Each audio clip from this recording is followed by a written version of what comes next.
इंग्रजी भाषा व इंग्रजी व्याकरण कधी नव्हे इतक्या सोप्या भाषेत शिकण्यासाठी हा यूट्यूब चॅनल सबस्क्राइब करून बेल आयकॉन प्रेस करा.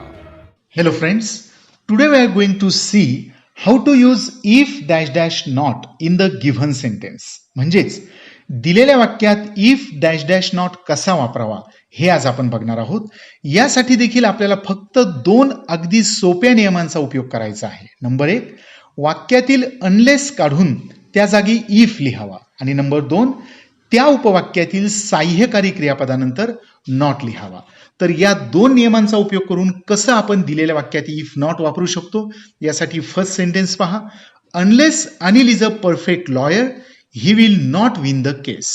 पहिल्या नियमानुसार आपण काय केलंय पहा, वाक्याच्या सुरुवातीला जो अनलेस आलाय तो काढून त्या जागी घेतलाय इफ आणि दुसऱ्या नियमानुसार त्या उपवाक्यातील म्हणजेच अनलेसच्या उपवाक्यातील साह्यकारी क्रियापदानंतर नॉट घ्यायचा आहे.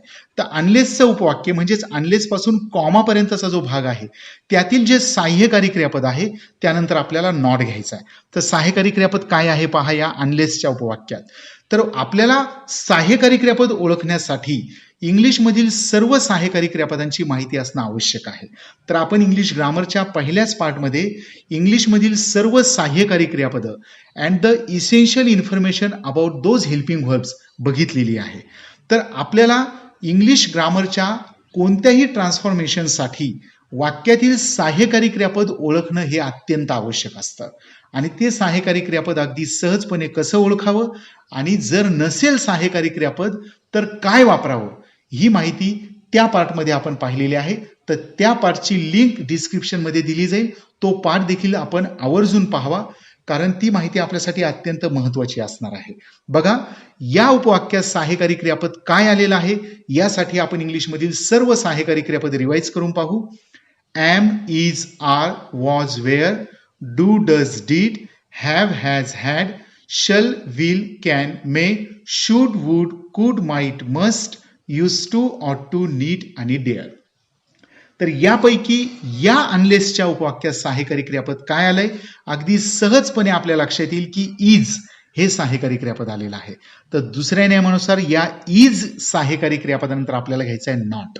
बस हे दोनच बदल आपल्याला करायचे आहेत. अनलेसच्या जागी इफ आणि इज या साह्यकारी क्रियापदानंतर नॉट. बाकीचे शब्द तसेच घेऊन उत्तर काय झालंय बघा. If Anil is not a perfect lawyer he will not win the case. Second sentence पहा. Unless you studied hard you would fail. पहिला नियम अनलेसच्या जागी इफ लिहावा. तर सुरुवातीला आलेला जो अनलेस आहे तो काढून आपण त्या जागी घेतलाय पहा इफ आणि दुसरा नियम आहे की अनलेसच्या उपवाक्यातील साह्यकारी क्रियापदानंतर नॉट घ्यायचा आहे. तर या अनलेस पासून कॉमा पर्यंतचा जो भाग आहे पहा, अनलेस यू स्टडीड हार्ड काय साह्यकारी क्रियापद आलेलं आहे. तर सर्व साह्यकारी क्रियापद आठवल्यानंतर आपल्या लक्षात येईल की ह्या उपवाक्यात साह्यकारी क्रियापद आलेलं नाहीये आणि जर वाक्यात साह्यकारी क्रियापद नसेल तर जे मुख्य क्रियापद आहे त्याच्या रूपानुसार डू, डज किंवा डीड आपल्याला घ्यावा लागतो. तर या ठिकाणी बघा, मुख्य क्रियापद आहे स्टडीड आणि मुख्य क्रियापदाचं जर मूळ रूप असेल तर डू हे साह्यकारी क्रियापद घेतात. मुख्य क्रियापदाला एस किंवा ईएस प्रत्यय असेल तर डज घेतात आणि मुख्य क्रियापदाचं भूतकाळी रूप असेल तर डीड हे साह्यकारी क्रियापद घेतात. तर स्टडीड हे भूतकाळी रूप आहे म्हणून आपल्याला साह्यकारी क्रियापद घ्यावं लागतंय डीड. आणि ते साह्यकारी क्रियापद कुठे घ्यायचं तर ऑब्व्हियसली साह्यकारी क्रियापद हे मुख्य क्रियापदाच्या अगोदर आपल्याला वापरावं लागेल. म्हणजेच पहा, स्टडीडच्या अगोदर आपण घेतलंय डीड हे साह्यकारी क्रियापद आणि या दुसऱ्या नियमानुसार साह्यकारी क्रियापदानंतर घेतलंय आपण नॉट म्हणजे डीड नंतर घेतलाय नॉट. आणि त्याचबरोबर पहा, आपण असंही पाहिलेलं आहे पहिल्याच दिवशी आणि याही प्रकारामध्ये एक टीप आपण पाहतोय पहा की अनलेसच्या उपवाक्यात जर साह्यकारी क्रियापद नसेल, लक्षात घ्या टीप काय आहे, अनलेसच्या उपवाक्यात साह्यकारी क्रियापद नसेल तर त्या उपवाक्यातील मुख्य क्रियापदाच्या रूपानुसार डू, डज किंवा डीड यापैकी साह्यकारी क्रियापद घेऊन त्यानंतर नॉट लिहावा व त्या मुख्य क्रियापदाचं योग्य रूप लिहावं. मग या ठिकाणी बघा, या उपवाक्यात साह्यकारी क्रियापद नव्हतं, मुख्य क्रियापद स्टडीड हे भूतकाळी रूप आहे म्हणून आपण साह्यकारी क्रियापद घेतलंय डीड, त्यानंतर घेतलाय दुसऱ्या नियमानुसार नॉट आणि डीड घेतल्यामुळे आपण स्टडीडचं मूळ रूप घेतलेलं आहे स्टडी. बाकी उत्तर काय झालंय बघा. If you did not study hard you would fail. तर अशा पद्धतीने इफ नॉट हा आपण या दोन नियम आणि या टिपचा उपयोग करून सहज वापरू शकतो. थर्ड सेंटेन्स पहा, unless they are willing to defend they will not win.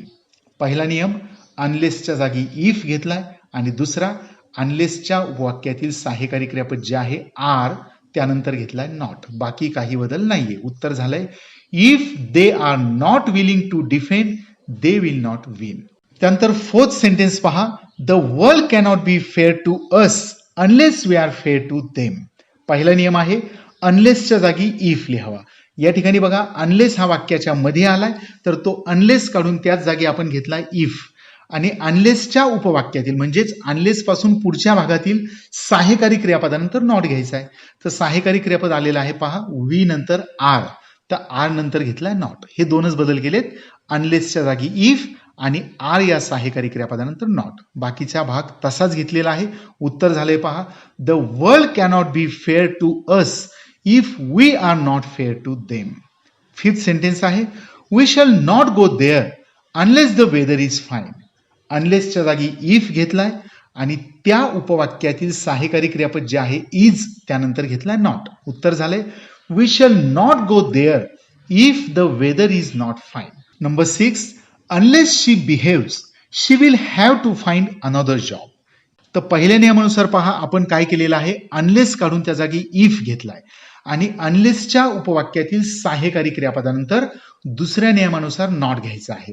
या अनलेसच्या उपवाक्यात बघा सहाय्यकारी क्रियापद नाहीये म्हणून आपण जे मुख्य क्रियापद या उपवाक्यात आलेलं आहे बिहेव्स त्याच्या रूपानुसार आता डू डज किंवा डीड पैकी योग्य सहाय्यकारी क्रियापद घ्यायचं आहे. तर बिहेव्स एस प्रत्यय जोडलेला आहे म्हणून आपल्याला सहाय्यकारी क्रियापद घ्यावं लागेल डज आणि बघा त्या डज नंतर घेतलेला आहे नॉट आणि डू डज डीड जर घेतला तर त्या मुख्य क्रियापदाचं नॉट नंतर मूळ रूप घ्यायचं आहे. म्हणून पहा नॉट नंतर बिहेव्स न घेता त्याचं मूळ रूप घेतलेलं आहे बिहेव. हे दोनच बदल केलेत, अनलेसच्या जागी इफ आणि दुसऱ्या नियमानुसार आपल्याला नॉट घ्यायचा आहे.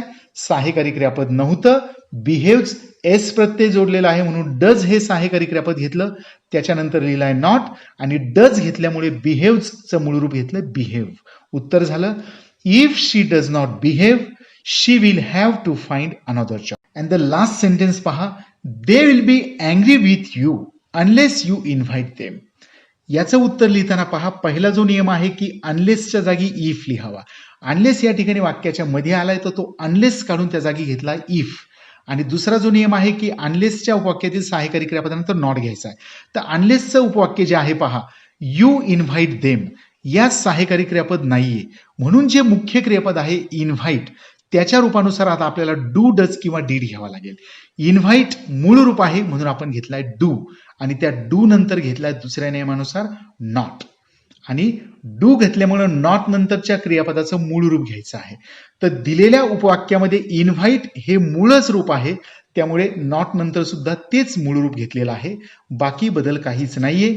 उत्तर झालंय दे will be angry with you if you do not invite them. तर अशा प्रकारे अगदी सहजपणे आपण अनलेस हा शब्द असलेल्या वाक्यामध्ये इफ नॉट कसा वापरायचा हे या ठिकाणी बघितलेलं आहे. थँक्यू. इंग्रजी व्याकरणातील सर्वच प्रकार आपण अतिशय सोप्या भाषेत तेथे शिकणार आहोत की तुम्ही देखील आश्चर्याने म्हणाल, अरे इंग्रजी इतकं सोपं आहे.